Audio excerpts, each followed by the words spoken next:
光之国的公主尤利安·奥特曼，今天她作为光之国的代表，前去加农星参加银河联邦和平会议，一同前行的还有她的青梅竹马艾迪·奥特曼。就在这时，飞船遭受到袭击，随后坠毁在艾比路行星。艾迪将尤利安公主救了出来，其他的随从奥特曼全部葬身火海。突然，一个声音从空中传来，情况有点不妙。艾迪连忙挡在公主前面，来者正是宇宙恐魔人杰特，就是他刚刚偷袭了公主的飞船。他带领千万杰顿军团逼近尤利安公主。危难之际，尤利安发出奥特签名，向宇宙警备队求救。奥特之父一看公主有难，立刻命令泰罗安排奥特战士前去营救。警报响起，梦比优斯、泰迦、泽塔受令出战，三奥迅速赶往艾比路行星。而此时，艾迪和尤利安公主早已和杰顿军团混战在一起。杰特长枪一挥，就把艾迪钳制，然后一脚踢在尤利安腹部，把他抓了起来。当梦比优斯三奥赶到时，为时已晚，公主和艾迪早已被杰特控制住。此时的泽塔是一个新兵蛋子，不知道杰特的厉害，一股脑就向前冲去。泰迦也迅速参战，梦比优斯一脚踹开杰顿护卫，他想去夺杰特的长枪，面对冲上来的杰顿就是一脚把杰特甩了出去，击退最后一个小兵，成功解救出尤利安和艾迪。梦比优斯手持梦比姆光剑，再次冲入杰顿军团。梦比优斯剑法果然了得，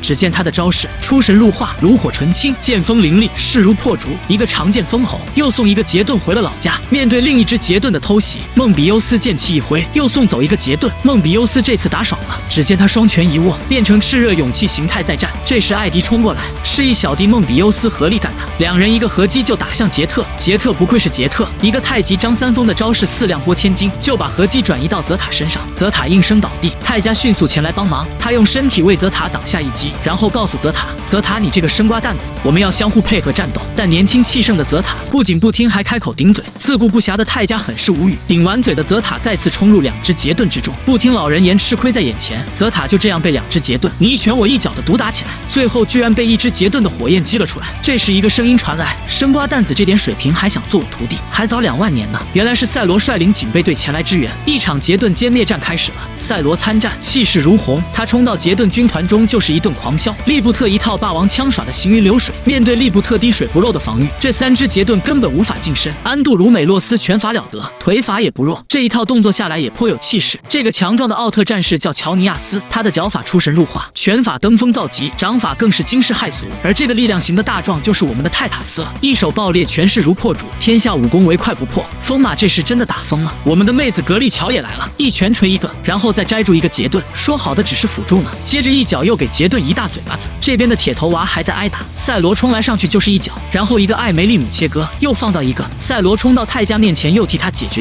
一个赛罗极速光线合击，把杰顿打得满地找牙。这两个肌肉型男也不示弱，一个普兰尼姆爆破，又送了两只杰顿回家。风马和利布特也纷纷效仿，一个光刃手中剑远程切割，又解决掉3只。看到尤利安挨打，格力乔冲上来阻止，在2位女奥特曼的配合下，和杰顿厮打在一起，召唤出光线就炸飞2只杰顿。这一刻把铁头娃泽塔看得目瞪口呆，敬仰之情有如滔滔江水连绵不绝。就在泽塔高歌赞美公主之时，塔尔塔洛斯出其不意地擒住尤利安公主，然后一个光线就把格力乔打了出去。赛罗见到自己的女友被打，瞬间怒了，只见他变身成究极赛罗闪耀形态，就去削塔尔塔洛斯。究极赛罗再次救下公主，然后擒住塔尔塔洛斯，把他带到这座超时空领域中。拥有绝对力量的塔尔塔洛斯可不是轻易战胜的，只见他和赛罗跃到空中开始对波，自古对波左边输的惯例这次失效了，一阵焦灼的对波后，赛罗被打出超时空，重重的摔在地上。就在这时，塔尔塔洛斯再次出现在尤利安公主背后，擒住了她。看着公主在塔尔塔洛斯手上，众奥特曼焦急万分，但也不敢轻举妄动。临走之前，塔尔塔洛斯说出了自己的目的，原来正是他操控着所有平行宇宙的时间线，他是一切罪恶事件的幕后黑手，甚至连贝利亚和托雷基亚都成了他的跟班。这次塔尔塔洛斯擒住公主，就是以此为要挟，准备占领光之国。